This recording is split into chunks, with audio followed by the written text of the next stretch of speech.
Los cristianos pueden perderlo todo menos la esperanza. Si pierden la esperanza, no les queda nada. El diablo trata de robarle su esperanza, el mundo se burla de su esperanza, el pecado debilita su esperanza. A pesar de todo, el cristiano no puede perder la esperanza de la gloria futura que Dios le tiene preparada. Si pierde eso, entonces no es cristiano. Hoy recordaremos cuál es nuestra esperanza final. Porque ese es el final de la carta, ¿se dieron cuenta? Ese es el final de la carta. ¿Y de dónde saco yo esta idea? Bueno, ya sabemos que Primera de Pedro fue escrita para cristianos que están bajo pruebas. Lo hemos visto a lo largo de toda la carta en muchos lugares, solamente para recordarles. 1:6, en lo cual os regocijáis grandemente, aunque ahora, por un poco de tiempo, si es necesario, sean afligidos con diversas pruebas. Esta carta fue escrita para personas cristianas bajo pruebas. ¿Está claro?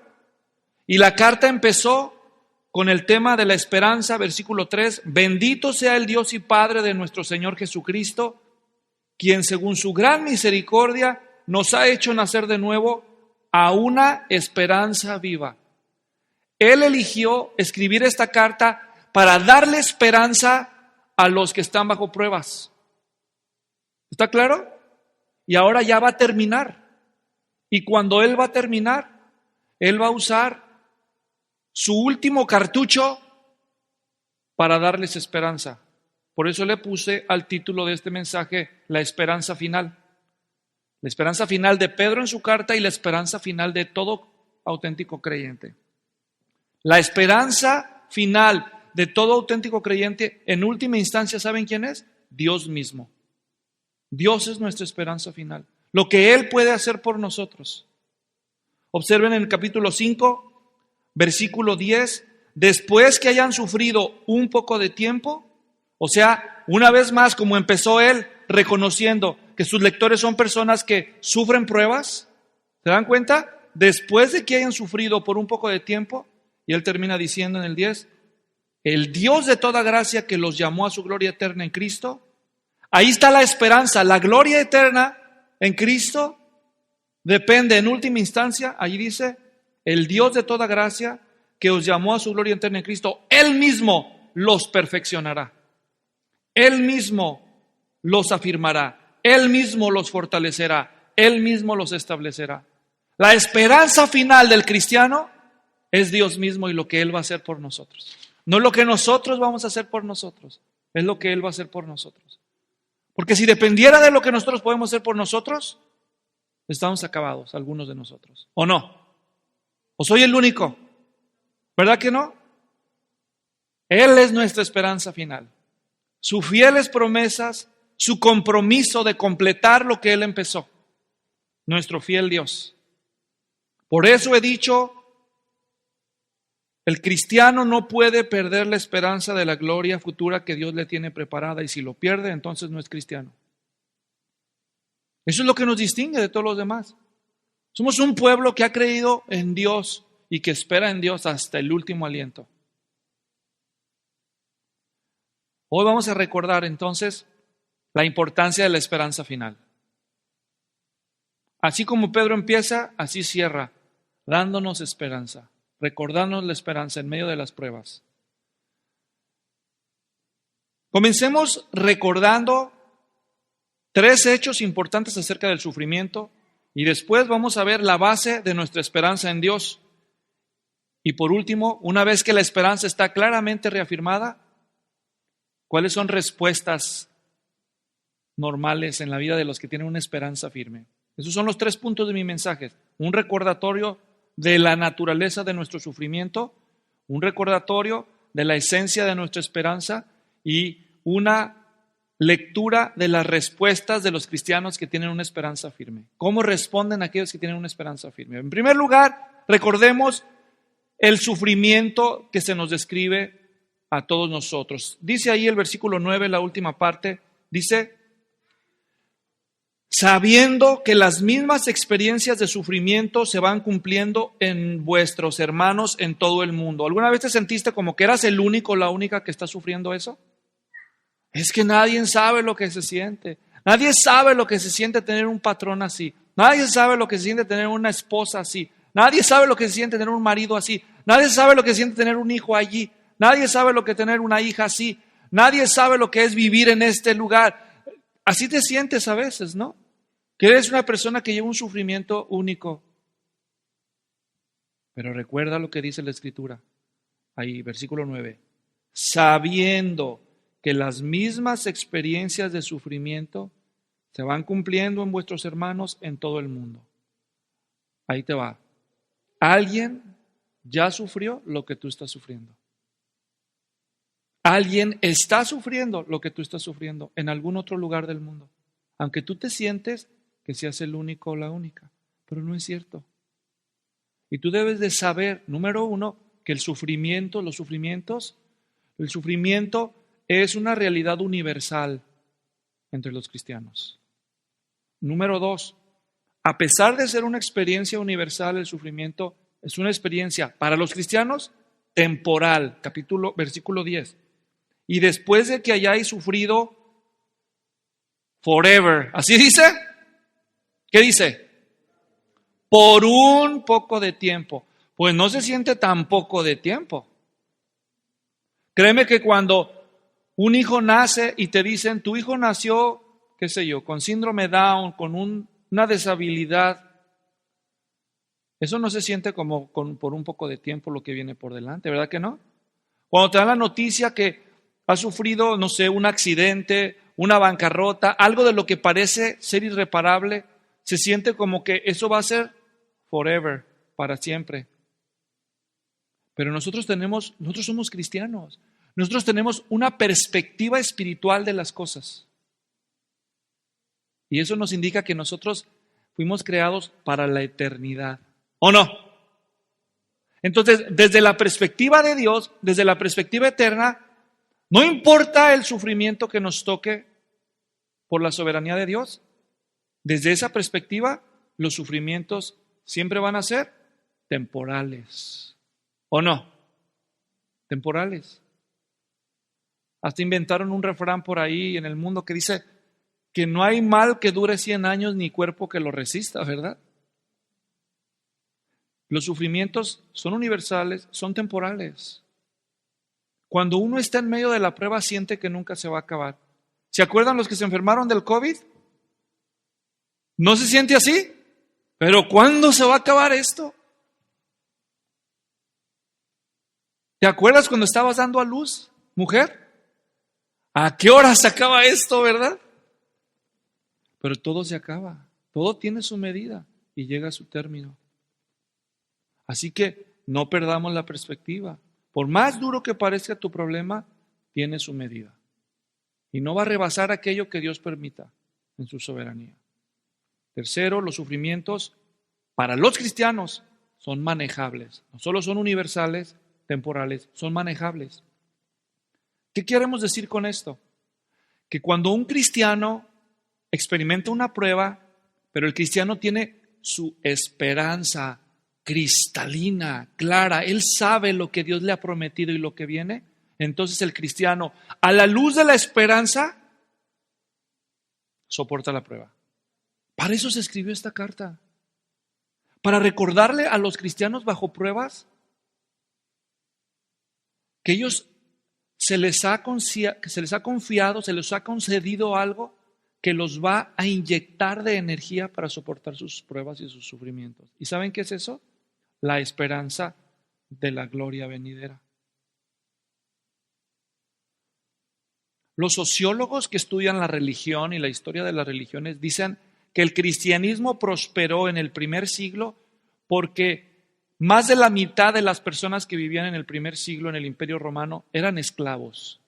Díganme ustedes, ¿qué esperanza tiene un esclavo? ¿Qué esperanza podría tener un esclavo? ¿Esperanza de libertad? No había. ¿Esperanza de descanso? No había. ¿Esperanza de justicia? No había. Dicen, por eso es que prosperó el cristianismo, dicen ellos, porque se sirvió de una masa y una multitud de personas sin esperanza. Hasta los no cristianos reconocen que la esperanza es el as debajo de la manga del cristianismo bíblico. ¿Me doy a entender? Fue la esperanza que el cristianismo trajo a personas sin esperanza.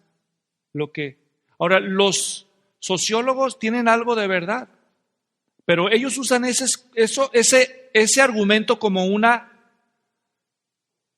excusa para descontinuar el cristianismo como algo valioso. ¿Me doy a entender? Como diciendo, si no hubieran habido esclavos así, tan oprimidos, el cristianismo nunca haya prosperado. Pero aquí las buenas y las malas noticias. La falta de esperanza no es exclusiva de los esclavos. Todos somos esclavos del pecado, de la incertidumbre. ¿Qué va a ser del hombre cuando muera? Esa es una pregunta que todos nos hacemos. ¿De dónde vengo? ¿Qué hago aquí? ¿A dónde voy? ¿Qué va a ser de mí cuando muera? Y el cristianismo tiene respuestas muy claras para esas preguntas. Les llaman las preguntas existenciales. La esperanza es lo que distingue el verdadero cristianismo bíblico. ¿Qué es lo contrario de esperanza? Desesperanza, ¿verdad? O en otras palabras, desesperación. Sientes que ya no hay futuro. Otro término asociado con lo contrario a la esperanza es la depresión. En la Biblia no aparece la palabra depresión. ¿Se han dado cuenta? Pero sí aparece la desesperanza. Aunque en la Nueva Biblia de las Américas, hoy que la estaba leyendo esta semana, ya pusieron deprimidos ahí en un pasaje de la Escritura. Sí existen esos conceptos de conducirse como si perdiéramos la esperanza. Esta carta fue escrita para que tú nunca olvides que uno de tus distintivos, si eres cristiano, es que tú eres un pueblo de esperanza, que tiene una esperanza clara. Si tú pierdes tu esperanza, estás en las manos del diablo. Entonces, la esperanza, el sufrimiento es manejable cuando tienes esperanza. Ahora pasemos al segundo punto. ¿Cómo es la esperanza de la que Pedro está hablando? Y aquí nos dice el versículo 10 las cualidades de la esperanza. Al final, la esperanza del cristiano es Dios mismo, como dije yo al principio. Observemos el texto otra vez, versículo 10. Después de que hayan sufrido un poco de tiempo, el Dios de toda gracia. La esperanza del creyente es una esperanza segura porque depende de Dios y de su gracia. ¿Observaron la descripción de Dios ahí? ¿El Dios de qué? ¿De toda qué? De toda gracia. No de nosotros es la esperanza, no de mis méritos, de su gracia. ¿Captan eso? La esperanza de Dios depende de lo que Él ha hecho, de lo que Él está haciendo y de lo que Él hará. Repito, la esperanza del cristiano es firme y segura porque no depende de lo que Él pueda hacer por sí mismo, sino depende de lo que Dios ha hecho, de lo que Dios está haciendo y de lo que Dios hará. Y esto no es nuevo, hemos hablado de esto de muchas maneras a lo largo de la carta, pero hoy lo vamos a recordar. En primer lugar, ¿qué es lo que Dios ha hecho para que nuestra esperanza esté firme? Número 1, Dios nos llamó. Observen el texto en el versículo 10. El Dios de toda gracia, ¿qué dice? Que os, ¿qué? Llamó. Diga, llamó. Llamamiento. Es una doctrina que forma parte de la soteriología, es decir, de las grandes doctrinas bíblicas. Una de las 10 es la doctrina de la salvación. Los teólogos la llaman soteriología, porque soteros en griego es salvación. Soteriología es el estudio de la doctrina de la salvación. Y uno de los subtemas de la doctrina de la salvación es el llamamiento. Diga llamamiento. El llamamiento. Para Pedro, la doctrina del llamamiento es muy importante, por eso la ha usado varias veces a lo largo de la carta.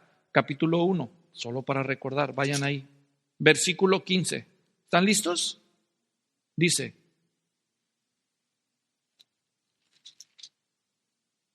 sino que así como aquel que os, ¿qué dice ahí? Llamó, ¿es santo? Así también sed vosotros santos en toda vuestra manera de vivir. ¿Qué está diciendo Pedro aquí? La base de la santificación del creyente, ¿qué es? Su llamamiento. ¿Vieron eso? Versículo 2:9, capítulo 2, versículo 9. Pero ustedes son linaje escogido, real sacerdocio, nación santa, pueblo adquirido para posesión de Dios, a fin de que anuncien las virtudes de aquel que os, ¿qué? Llamó de las tinieblas a la luz. Aquí Pedro está diciendo, la razón, el fundamento de que ustedes prediquen, de que ustedes proclamen, de que ustedes anuncien las virtudes de aquel, es el llamamiento, la santificación, el ministerio de proclamar las virtudes de Dios, depende de la doctrina del llamamiento. Capítulo 2, versículo 21. Porque para este propósito habéis sido llamados, pues también Cristo sufrió por vosotros, dejándoos ejemplo para que sigáis sus pisadas. Otra vez, para este propósito habéis sido, ¿qué? Llamados. En el contexto, ustedes deben hacer el bien aunque les hagan el mal, como Cristo lo hizo, porque para esto fueron, ¿qué? Llamados. El fundamento entonces de una vida de buenas obras, ¿cuál es? La doctrina del llamamiento, la santificación, el ministerio de la proclamación, una vida de buenas obras. ¿De qué hace Pedro depender estas acciones cristianas? Del llamamiento divino. ¿Ven eso? Capítulo 3, 9. No devolviendo mal por mal o insulto por insulto, sino más bien bendiciendo, porque fuisteis, ¿qué? Llamados con el propósito de heredar bendición. No solo hacer buenas obras, sino ahora también decir cosas buenas, bendecir, decir el bien. ¿De qué lo hace depender Pedro? Del llamamiento.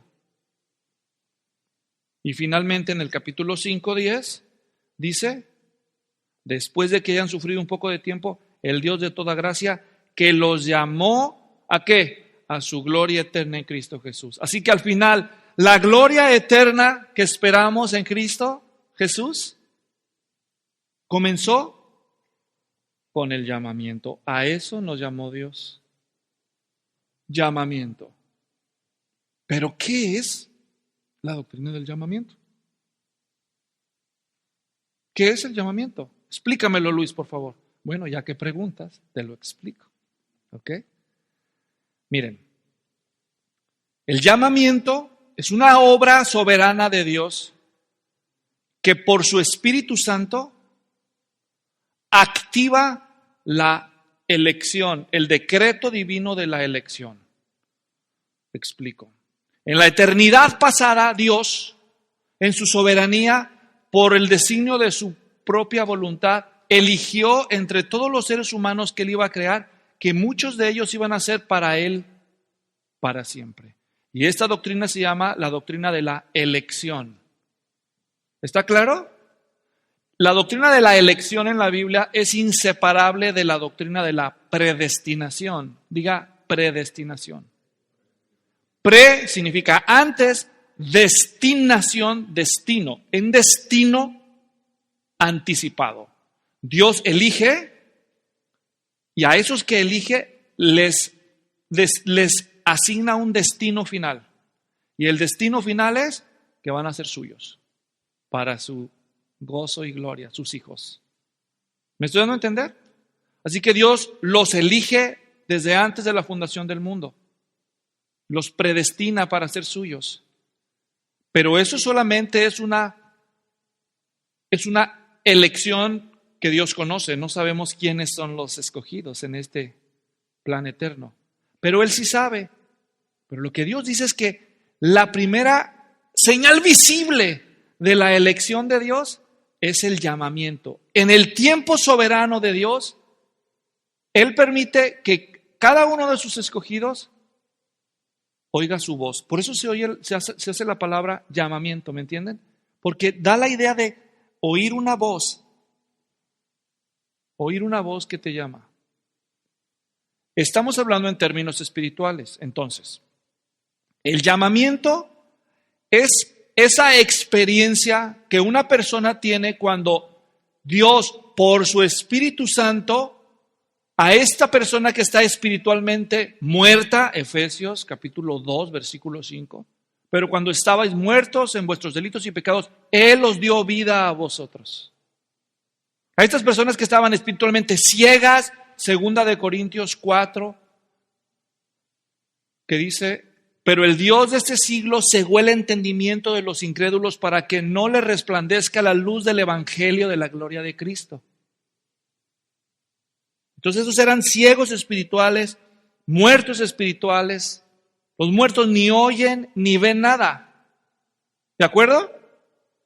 Así que Dios manda a su Espíritu Santo y su Espíritu Santo les habla a esos muertos y esos muertos vienen a la vida. Los resucita espiritualmente hablando. Les estoy hablando de la capa espiritual de este fenómeno. Son cosas que no vemos, pero que suceden. ¿Hasta aquí me están siguiendo? El Espíritu Santo les habla a los muertos y entonces los resucita, y entonces ahora los muertos ya pueden ver y oír. Y lo primero que oyen es ven a Cristo. ¿Captan? Entonces los que antes eran ciegos, no veían nada, de pronto quedan encandilados con el resplandor de la gloria de Dios en la faz de Cristo. Es decir, en palabras prácticas, estas personas que son escogidas por Dios, en el tiempo señalado por Dios, Dios se encarga de cruzarles a alguien en el camino que les predica el Evangelio. Y esta persona les empieza a hablar del Evangelio. Y mientras la persona está hablando del Evangelio, esa otra persona que antes no le importaba nada o se sentía muy religiosa y que estaba bien y no necesitaba nada, de pronto se le despierta un interés, una curiosidad y empieza a escuchar. Y lo que al principio era desinterés se convierte en interés, y lo que era interés se convierta en aprecio. Entonces esta persona empieza a sentir no solo interés, sino que siente aprecio por lo que se le está diciendo en el mensaje del Evangelio. Siente que Jesús es quien dice el Evangelio que él es. Y que lo que Jesús dice, lo que dice el Evangelio que Jesús hizo por los pecadores, ahora la persona lo considera algo precioso. Antes no le importaba y de pronto le resulta precioso. Así que la persona no solo entiende, sino que aprecia. Y no solo aprecia, sino que se apropia de eso. En términos prácticos, la Biblia le llama a esa experiencia conversión, convertirse a Cristo, de los ídolos a Dios, de las tinieblas a la luz. ¿Me están entendiendo? Eso es lo que vemos nosotros, que una persona se convierte. Esa es la capa visible, pero el elemento invisible es el llamamiento. ¿Me explico? Así que el llamamiento se da en doble línea. Un llamamiento universal, es decir, el llamamiento que Dios hace a través del Evangelio a todos los seres humanos. Cuando se le predica el Evangelio a las multitudes, todo el mundo lo oye. ¿Entienden? Ese es un llamamiento universal porque se le predica el Evangelio a todos. Y así mandó Jesús, ¿no? Que prediquemos el Evangelio en todas las naciones y a toda criatura. Un llamamiento general. Pero en la parábola del Señor Jesús en Mateo dijo, al final de la parábola, pero muchos son llamados y pocos los escogidos. Entonces, de entre todas las multitudes que escuchan el Evangelio, los que están ordenados para salvación, se activa el decreto divino, ¿entienden? En el tiempo de Dios. Entonces la persona dice, yo quiero. ¿Cómo sabes tú que Dios está obrando en alguien? Porque la persona ahora tiene interés. ¿Captan el punto? Y del interés pasa al aprecio, y del aprecio pasa al apropiamiento. Es decir, la persona dice, yo quiero a Cristo, yo no quiero estar así, yo sí quiero a Cristo. Yo sí quiero a Cristo, yo lo quiero seguir, yo lo quiero obedecer. Y entonces la persona cree en Cristo, pero un creer con aprecio. Entonces, a eso, la evidencia de eso, o sinónimos del llamamiento eficaz. El otro es llamamiento universal, pero esto es llamamiento eficaz. ¿Por qué? a quien el Espíritu Santo llama de esta manera, no se va a resistir. ¿Me explico? De ese llamamiento está hablando Pedro, del llamamiento eficaz de Dios por su Espíritu Santo a través de su palabra. Sinónimos del llamamiento eficaz: regeneración o nacer de nuevo. Ya lo dijo Pedro aquí, ya lo leí, lo vuelvo a repetir, 1 Pedro 1:3. Bendito sea el Dios y Padre de nuestro Señor Jesucristo, quien según su gran misericordia, que dice, nos ha hecho nacer de nuevo. ¿Ya vieron? ¿Quién es el que hace nacer de nuevo según este versículo? Dios, no soy yo. Yo quiero nacer de nuevo. No eres tú el que hace nacer de nuevo. Aquí dice claramente, bendito sea el Dios y Padre que nos ha hecho nacer de nuevo a una esperanza viva. ¿Se dieron cuenta? Mediante la resurrección de Jesucristo de entre los muertos. Por eso la resurrección es tan importante, porque nuestro nuevo nacimiento, nuestra regeneración depende no solo de la muerte de Cristo, sino también de su resurrección. ¿Vieron eso? Esa es una evidencia del llamamiento eficaz de Dios. Él nos llamó. Dios nos llamó. Versículo 23, 1:23. Pues habéis nacido de nuevo. ¿Observan eso? ¿Otra vez el concepto? Habéis nacido de nuevo, no de una simiente, semilla, no de una semilla incorruptible, sino de una que es incorruptible. Es decir, ¿mediante qué? La palabra de Dios que vive y permanece para siempre. Por eso dije, cuando se predique el Evangelio, esa es la palabra de Dios de la que Pedro está hablando. El Espíritu Santo obra la regeneración en la persona. Y el hecho de que la persona se arrepienta y crea en el Evangelio es una evidencia de que el Espíritu Santo ya está obrando ahí. ¿Están siguiendo la lógica? Entonces, la esperanza del cristiano depende de Dios. Número uno, de lo que Él ya hizo. ¿Y qué es lo que Dios hizo? Nos llamó. Él nos llamó a su gloria eterna. ¿Está claro? ¿Quién llama a quién? Para cuando tú llamas, porque tú también llamas, todo aquel que invoque el nombre del Señor, ese será salvo. Para cuando tú llamas, en realidad, Él ya te llamó primero. ¿Vieron eso? Entonces, ¿quién busca primero a quién? ¿Verdad? Nosotros le amamos a Él. ¿Por qué? Él nos amó primero. Adán, ¿dónde estás? ¿Quién buscó a quién? Dios al hombre y no al revés. El hombre solamente responde a lo que Dios empieza. ¿Captan eso? Así que nuestra esperanza es firme porque depende de Dios. En primer lugar, porque depende de lo que Él ya hizo. Ya nos llamó. Ya nos llamó. El hecho de que estamos aquí sentados. Bueno, yo les decía a los de Stockton hace rato, hablando de otro tema. Les decía, pero ¿en qué cabeza cabe que una bola de locos dejan todo lo que están haciendo para sentarse una hora a estar oyendo uno que está hablando de la Biblia? Pero solo 2 personas hacen eso, a las que las fuerzan y a las que les ha pasado un milagro, porque ¿quién en su sano juicio prefiere dejar de ver el Super Bowl, ir a las paseadas, al cine, a lo que sea, para venir a sentarse a escuchar la Biblia 1 hora de explicación? O de plano te traen a fuerzas, te dicen, si no vas, te castigo, y dices, pues ni modo, voy. O Dios ya hizo un milagro, Dios empezó a hacer algo en ti.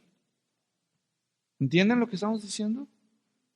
Dios toma la iniciativa. Él ya nos llamó y nos llamó a una gloria eterna en Cristo Jesús. El hecho de que hemos creído en Cristo, el mensaje de Cristo está inseparable de la eterna gloria suya. Pero no solamente nuestra esperanza es firme por lo que Dios ha hecho, sino también por lo que Dios está haciendo. ¿Qué está haciendo Dios que se nos menciona en el texto? Ahí dice claramente, volviendo al capítulo 5:10, ¿el Dios de qué? ¿De toda qué? Gracia. Versículo 5, un poco atrás, para que recuerden el contexto. Asimismo vosotros, los más jóvenes, estad sujetos a vuestros mayores, y todos vosotros revestidos de humildad en vuestro trato mutuo, porque Dios resiste a los soberbios, pero ¿Qué dice? Dice, dio, dará o da gracia. ¿Qué dice? Si hubiera dicho Dios dio, ¿qué sería? ¿Pasado, presente o futuro? Si hubiera dicho Dios dará, hubiera sido pasado, presente o futuro. Pero no dice ninguna de esas dos. ¿Qué dice? Dios da. ¿Qué es da? ¿Pasado, presente o futuro? Dios no solo te llamó, sino que es el Dios de toda gracia. Porque aún hoy, lo sientas o lo veas o no, Dios tiene gracia para ti. ¿Y sabes qué es la gracia? Si ese es favor no merecido. ¿Verdad? Todavía el día de hoy, aunque tú te desanimes por las pruebas, enfermedades, carencias, aflicciones, agresiones, insultos, infamias y todo lo demás, Dios no te ha soltado. Dios da hasta el día de hoy gracia a cada uno de los suyos. No es por obras, no es por mérito. ¿Cómo es? Por gracia. Por eso nuestra esperanza es firme, porque Dios nunca se da por vencido con nosotros. Dios es fiel. Entonces, hago una pausa y te pregunto, no me contestas, contéstate a ti misma, a ti mismo. ¿Te ha llamado Dios? ¿Te está llamando Dios hoy? Primero.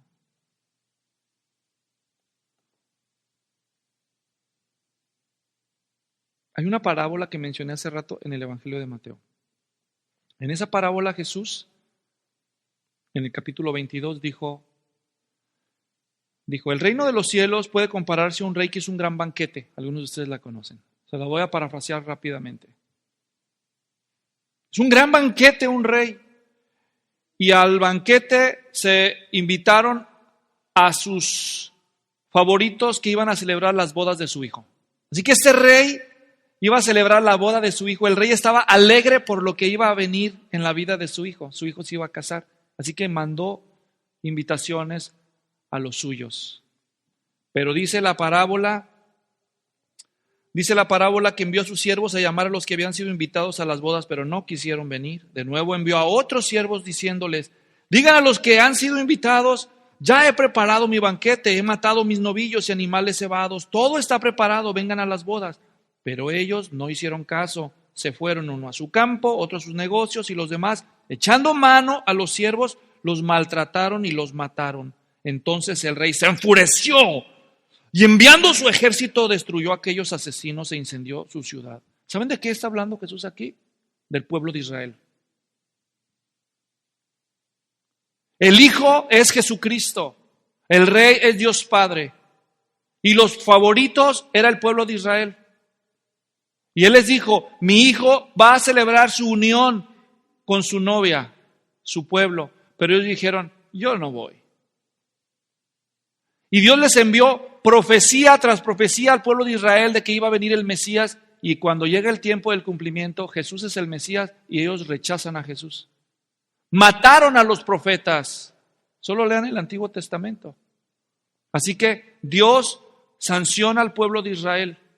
Y Israel sufrió incontables cosas, hasta el día de hoy, dispersos por el mundo. La parábola Jesús continúa diciendo, luego dijo a sus siervos, la boda está preparada, pero los que fueron invitados no eran dignos. Vayan por tanto a las salidas de los caminos e inviten a las bodas a cuantos se encuentren. Aquellos siervos salieron por los caminos y reunieron a todos los que encontraron, tanto malos como buenos, y el salón de bodas se llenó de invitados. Ahora, la invitación se extendió a los que no eran favoritos, ¿cierto? La gente común, la que andaba en la calle, a los que no son judíos, a los gentiles, a los nicas, a los ticos, a los catrachos, a los mexicanos, a los guanacos, a toda la bola de naciones. Órale, vénganse, se abre la fiesta, aquellos no quisieron, pues está abierto. A todos pues no se sienta mal, a los peruanos, ecuatorianos, paraguayos, uruguayos, chilenos, argentinos, bolivianos, panameños y todos los demás. ¿Ok? Porque algunos me estaban viendo y dicen, ¿por qué no menciono mi país? ¿Mi país qué, pastor? Guatemaltecos, chapines y todos. ¿Ok? Y si el salón se llenó, pero cuando el rey entró a ver a los invitados, vio ahí uno que no estaba vestido con traje de boda. Y le dijo, amigo, ¿cómo entraste aquí sin traje de boda? Pero el hombre se quedó callado. El rey entonces dijo a los sirvientes, átenlo de manos y los pies, échenlo a las tinieblas de afuera. Allí será el llanto y el crujir de dientes, porque muchos son los llamados, pero pocos los escogidos. ¿Y eso qué es? Hoy en día hay muchísima gente que cree que ya es cristiana, que ya está en el reino. En cierto modo, ya está en el salón, pero no está vestida todavía. No está vestida. ¿Y qué es eso? Eso es una auténtica conversión a Jesucristo. Una auténtica conversión a Jesucristo. Dios no permitirá que algunos que se dicen que son cristianos entren al gozo eterno porque no se han revestido ¿de qué? De la justicia de nuestro Señor Jesucristo. Esos son los vestidos para participar. Porque no han experimentado una auténtica conversión a Cristo.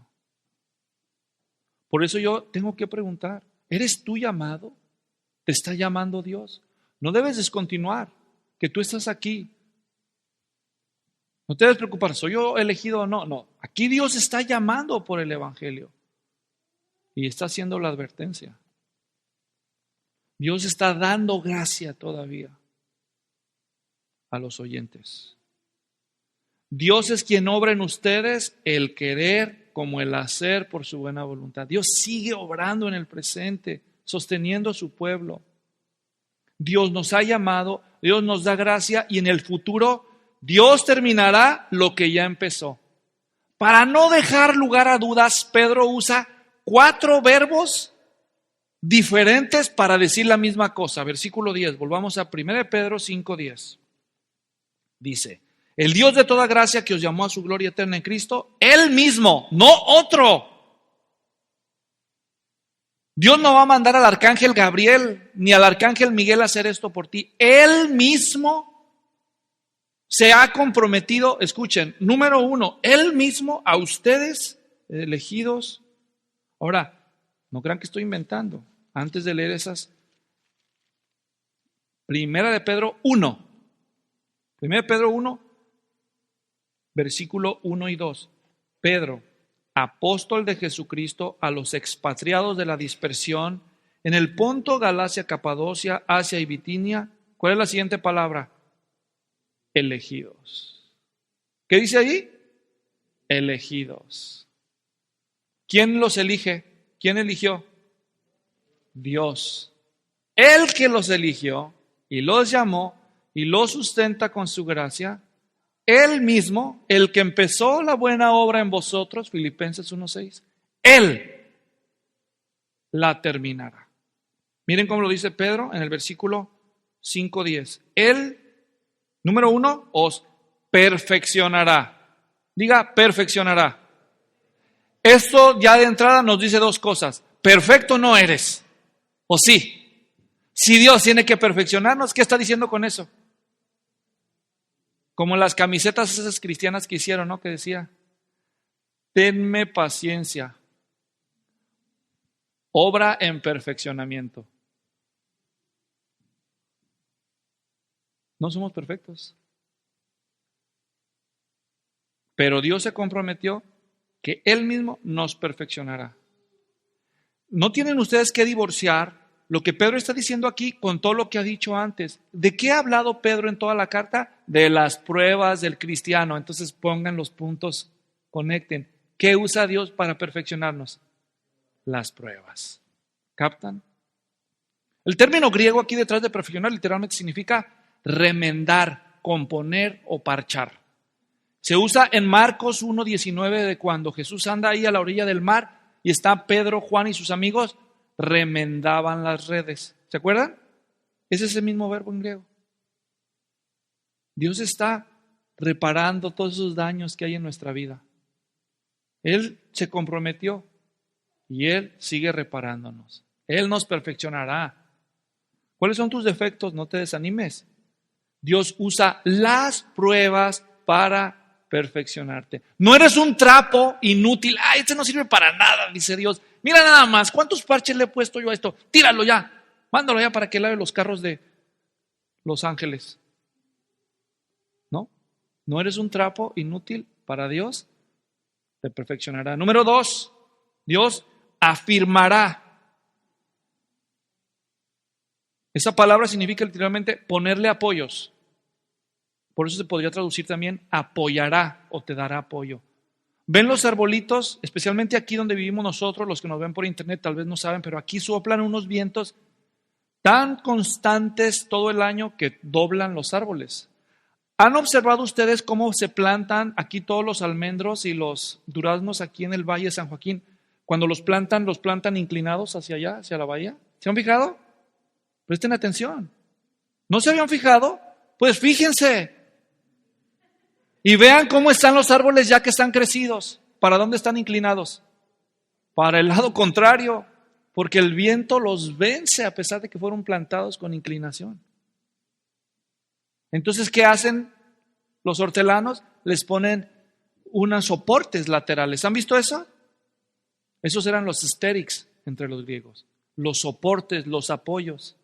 Dios no solo te perfeccionará, Dios te va a mandar cosas para enderezar ese árbol torcido. ¿Me entiendes? Dios te va a mandar apoyos. O cuando te quiebras un hueso, cuando está debilitado, algunas personas les ponen unas estructuras externas de metal. ¿Han visto eso? ¿Creen que son cómodas? Claro que no. Pero proveen un apoyo, un soporte que no tenía por causa de debilidad.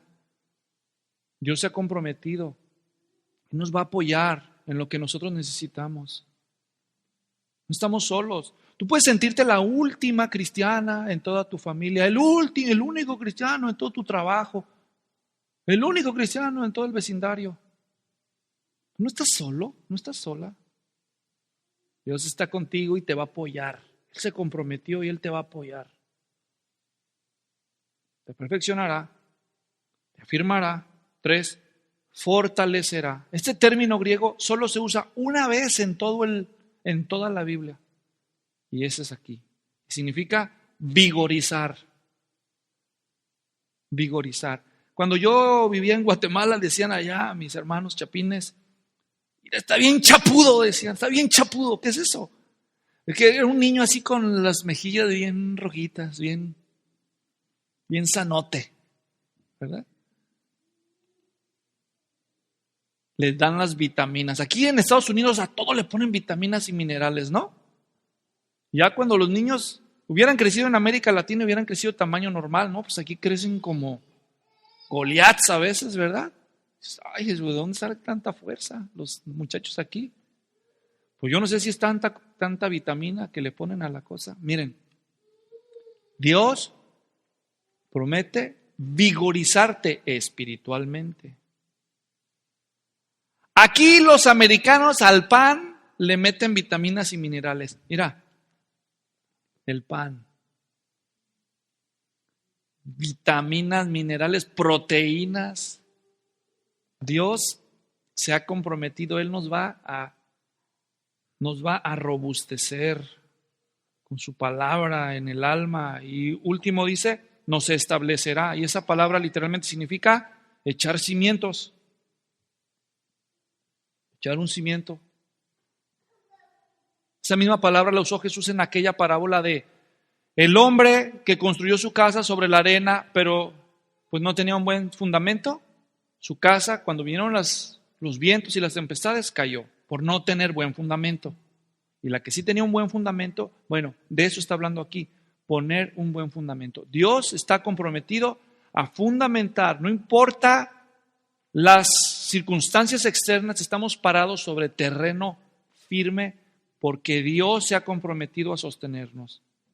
Hermanos, no tengo tiempo de llevarlos a todos los pasajes de la Biblia que recalcan, martillean una y otra vez el hecho de que Dios va a hacer lo más difícil Nosotros solo vamos a disfrutar de su poder. Solo para que escuchen, no lo busquen por cuestión de tiempo. Empiezo, Romanos 14:4, escuchen. ¿Quién eres tú para juzgar al criado de otro? Para su propio amo está en pie o cae, pero en pie se mantendrá, porque poderoso es el Señor para sostenerlo en pie. ¿Qué dice ahí? ¿Quién lo sostiene? El Señor. 2 Corintios 4:14. Sabiendo que aquel que resucitó al Señor Jesús, ¿quién es ese? Dios el Padre, ¿verdad? También a nosotros nos resucitará con Jesús y nos presentará junto a ustedes. ¿Quién va a hacer eso? Él. ¿Oyeron? Ya les cité Filipenses 1:6. Estoy convencido, decía Pablo, convencido precisamente de esto, que el que comenzó en ustedes la buena obra, la perfeccionará. ¿Quién? Dios. Primera Tesalonicenses 5:24. Fiel es aquel que los llama. ¿Quién es el que nos llamó? ¿Se acuerdan? ¿Leímos? Dios.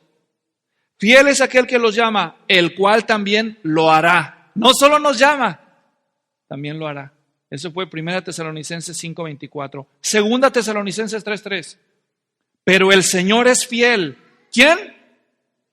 El Señor es fiel y Él los fortalecerá a ustedes y los protegerá del maligno. ¿Quién va a hacer eso? Él. ¿Oyeron todo eso que dice la Biblia? Segunda de Timoteo 4:18. El Señor me librará de toda obra mala y me traerá a salvo a su reino celestial. A Él sea la gloria por los siglos de los siglos. Amén. ¿En qué esperaba Pablo? ¿En Él mismo? En el Señor. Judas 24. Y aquel que es poderoso para guardarlos a ustedes sin caída, ¿quién es ese poderoso? ¿Tú mismo? ¿Tú misma? Aquel que es poderoso para guardarlos a ustedes sin caída y presentarlos sin mancha en presencia de su gloria con gran alegría, a Él sea la gloria, dice Judas. No es por obras, hermano, no es por mérito, no es por conocimiento, es por Él. Nuestra esperanza al final es Dios mismo. Su compromiso que Él hizo con su propia palabra y su propia voluntad nos llamó, nos sostiene con su gracia y va a terminar lo que Él empezó. ¿Qué Dios? No, pues yo estoy bien orgulloso de mi Dios. Yo me siento 1000 veces mejor que si me hubiera sacado la lotería. 1000 veces mejor. ¿Quién Dios como este? Y volviendo a Pedro, ahora no malinterpreten un hecho. Todo lo que acabo de decir, Dios ha prometido que lo va a hacer. ¿Claro? El medio por el cual Él va a cumplir todas esas promesas, eres tú y tu fe. Por eso no puedes perder la fe. Porque si Dios va a cumplir todo eso, la Biblia dice que lo va a hacer a través de tu fe. Vayan a 1 de Pedro 1:5.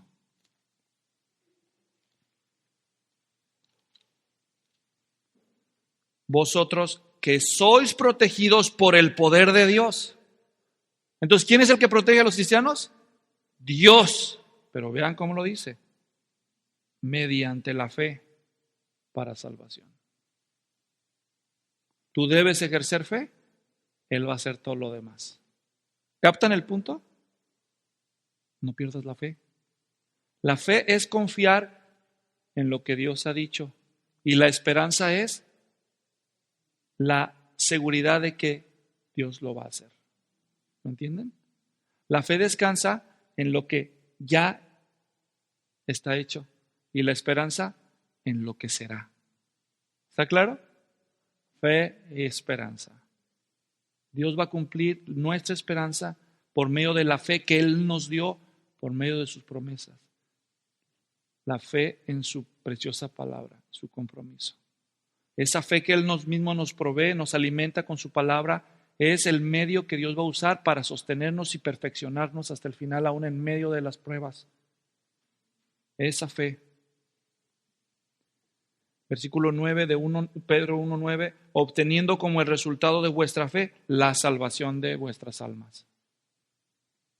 Entonces, así he dicho ya un repaso de la naturaleza de nuestro sufrimiento y una aclaración y reafirmación de la esencia de nuestra esperanza, que es Dios mismo.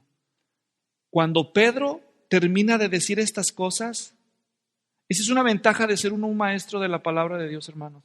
Cuando tú eres el primero en reflexionar en las verdades de Dios, en sus promesas, en sus doctrinas, a ti eres el primero que te afecta para bien. Y Pedro fue el que escribió estas cosas. Y cuando él termina su carta, miren cómo termina.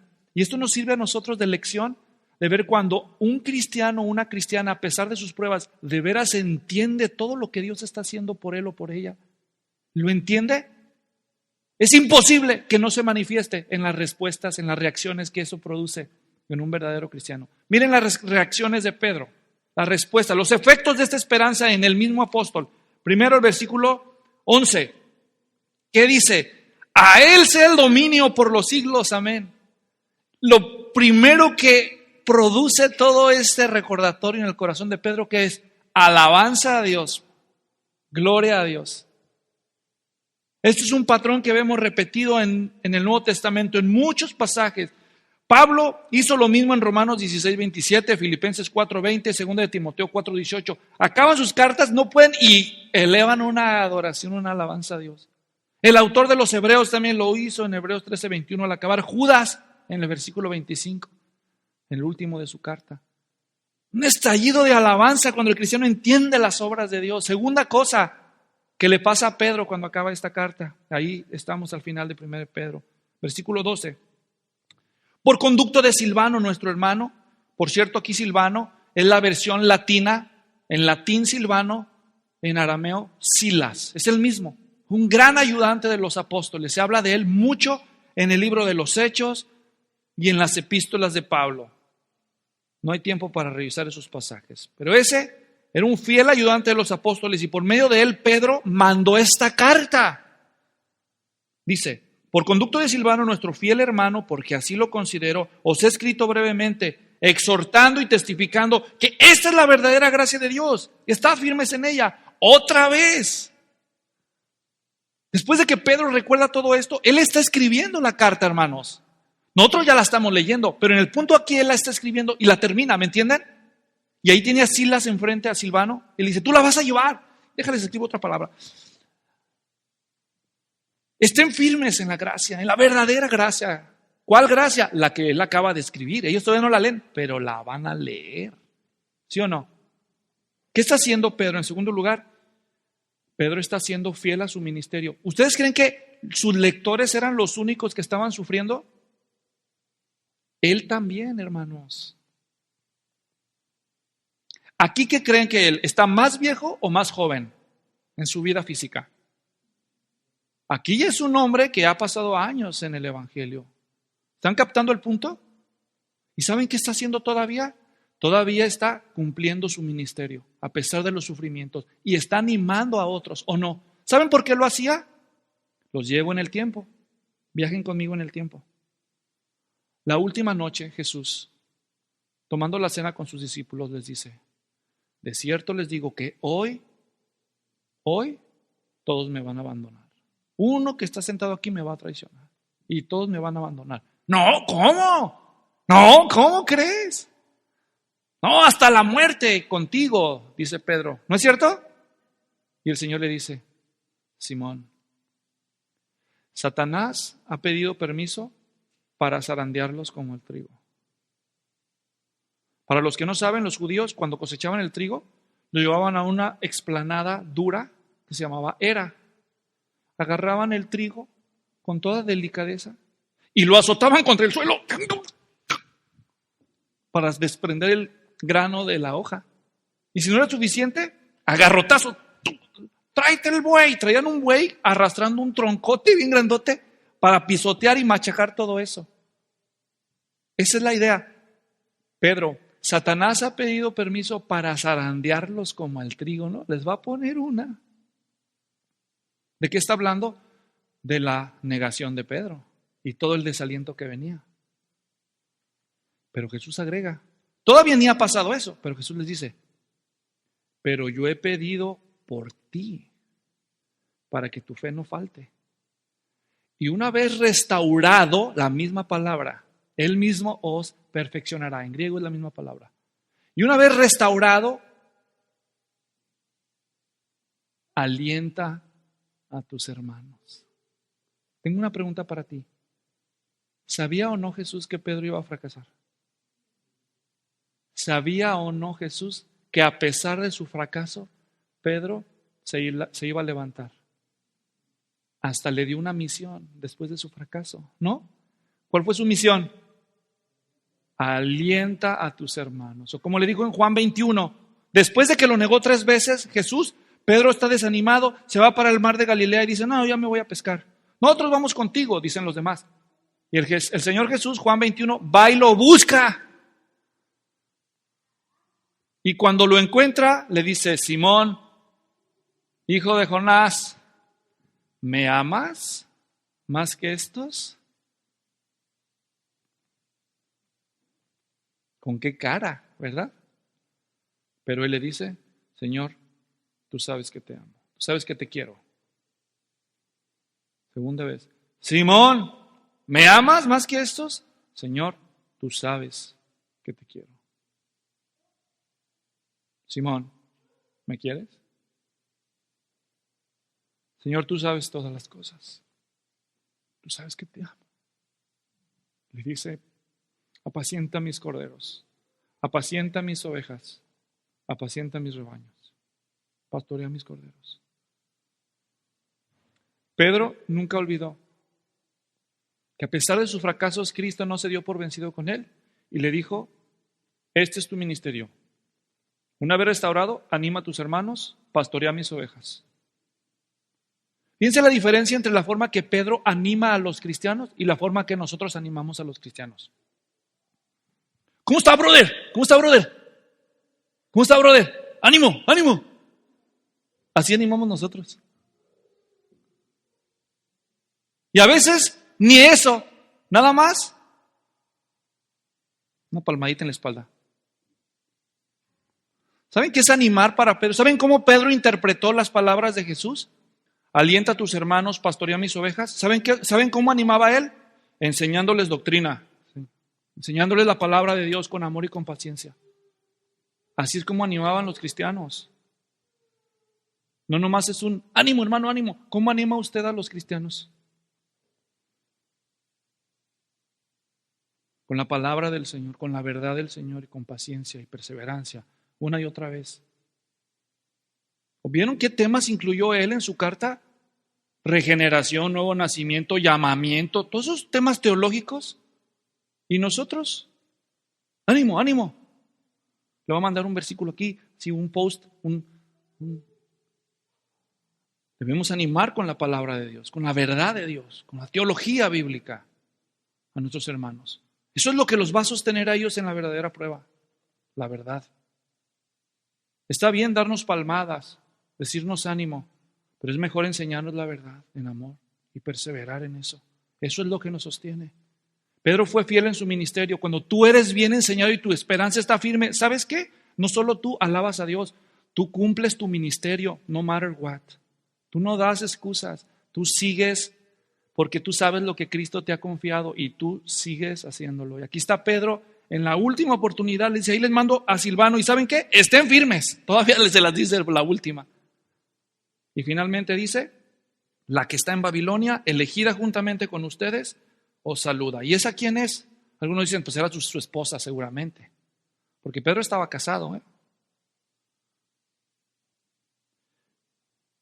La que está en Babilonia se refiere a la iglesia desde donde Pedro escribe esta carta. Y la iglesia desde donde Pedro escribe esta carta es Roma. Pero él no podía decir el nombre Roma, porque si lo hacía, iba a poner en riesgo a toda la iglesia que de por sí ya estaba siendo perseguida. ¿Me explico? Así que él usa un título encriptado. ¿Cómo sabemos que no se refiere a Babilonia? Porque en los días de Pedro, Babilonia no existía, estaba destruida. ¿Me doy a entender? Pedro está usando una encriptación teológica que sus lectores supieron interpretar porque se asume que conocían el Antiguo Testamento. En el Antiguo Testamento, el pueblo de Israel, por su desobediencia, fue castigado por Dios cuando envió a los babilónicos que se los llevaron cautivos y los dispersaron. Entonces, a esa experiencia se le llamaba la dispersión o el exilio en la teología del Antiguo Testamento y ocurrió en Babilonia. ¿Está claro lo que digo? Ahora, fíjense cómo empezó su carta y cómo la termina. Capítulo 1 dice: Pedro, apóstol de Jesucristo, a los expatriados de la dispersión. ¿Captan el punto? Él está usando esa figura del Antiguo Testamento. Ya no es la dispersión de Israel, ahora es una nueva dispersión. ¿Cuál dispersión? La de la iglesia de Cristo por las naciones. Y él cierra su carta diciendo: acá la de Babilonia, la de la capital del imperio actual, la iglesia que está en la misma base de la corrupción mundial, que era Roma en ese tiempo. Dios ahí tiene iglesia. Desde aquí les mandamos saludos con afecto, dice. También mi hijo Marcos. Obviamente Marcos no era su hijo en la carne, era un ayudante de los apóstoles, Juan Marcos, el que escribió el Evangelio. De hecho, la tradición dice que el Evangelio de Marcos no debió de llamarse el Evangelio de Marcos, sino el Evangelio de Pedro, porque lo que Juan Marcos hizo es escribir lo que él oyó a Pedro predicar por décadas. Marcos fue un ayudante directo del apóstol Pedro. Y finalmente dice: salúdense unos a otros con un beso de amor, como dice Reina Valera, ósculo santo, es un beso de amor santo. La paz sea con ustedes, con todos ustedes que están en Cristo. Y el punto final es: Pedro tenía un amor por la iglesia universal. Tenía cariño por los hermanos en Cristo en el Ponto, Galacia, Capadocia, Asia, Bitinia. Él estaba preocupado por toda la iglesia. Les manda su cariño, un saludo afectuoso desde la iglesia donde él estaba, nombrando otros hermanos. Fíjense cómo Pedro es inseparable en la expresión de su afecto. A la luz de esta esperanza, es inseparable de iglesias locales, no solo de cristianos individuales. Hoy en día hay una multitud de personas que creen que son buenos cristianos, pero no tienen compromiso con una iglesia local. Pero eso no es bien, eso no está bien. Porque las iglesias locales son un conjunto de personas imperfectas, ¿o no? No, pero si no fuera por Cristo, todos los cristianos tendríamos razones de sobra para desanimarnos, ¿o no? Pero en honor de Cristo seguimos juntos y nos amamos, nos procuramos. Y participamos de actividades extra iglesias, de iglesias hermanas con nosotros. ¿Saben por qué? Porque honramos ese principio, porque tenemos una esperanza segura y esa esperanza nos mueve a la alabanza, nos mueve al ministerio, nos mueve a la fraternidad con los verdaderos cristianos, aún más allá de nuestras iglesias locales. La esperanza del cristiano descansa en Dios, en lo que Él hizo, lo que Él hace, lo que Él hará en nosotros. Él nos llamó, nos da su gracia cada día y nos perfeccionará para poder estar delante de Él en gloria. Oh, yo estaría contento y lo estoy. Estoy orgulloso del Dios que me ha salvado. Y tú deberías. Damos gracias a Dios por Primera de Pedro. Damos gracias a Dios por esta carta tan hermosa. Debes regocijarte de corazón. Deberías sentir aliento a pesar de las pruebas. Especialmente esta palabra la dedico a los misioneros. A los que dejan todo por la causa de Cristo y cruzan fronteras y se van a un lugar donde no hay nadie que los anime, que ore por ellos, que los levante cuando caen, que los cure cuando se lastiman, y lo hicieron por amor a Cristo. Si no fuera por un mensaje como este, díganme cómo se explican que estas personas hacen eso. Y no solo me refiero a nuestros misioneros que están allá abroad, más allá de las fronteras. Me refiero a muchos de ustedes que no se cansan de testificar del Señor, que siguen dando testimonio a pesar de tantas adversidades que tienen en su casa, en su familia, en su trabajo, pero ustedes no se dan por vencidos porque ustedes ya entendieron que se trata del Señor y de la gloria que viene y que no nos ha dejado solos, que tenemos hermanos por todo el mundo que sufren, pero todos somos parte del mismo equipo. Por eso no nos desanimamos, predicamos y con la ayuda del Señor, esa esperanza más poderosa que gasavión, nos resulta una energía que nos llena de potencia para seguir adelante. Por eso abrimos iglesias y el Señor va a hacer la obra, más y más. Así que el Señor les bendiga. Padre, gracias por esta palabra y esa hermosa carta. Nos dice un regalo maravilloso con ella y te pido que tú bendigas al oyente receptivo. Oro por los que no se han convertido. Si usted es una persona que no se ha convertido a Cristo, hoy es el día de salvación. Hoy se ha hecho la invitación, hoy se ha explicado cómo Dios obra y tú no estás aquí por accidente o viéndonos por la pantalla de casualidad. Dios te está llamando. No lo pospongas más. Arrepiéntete de tus pecados. Acepta a Cristo de una vez y para siempre como tu único Señor y Salvador. Esa es la fuente de la esperanza. Oramos en ese nombre, Padre. Amén.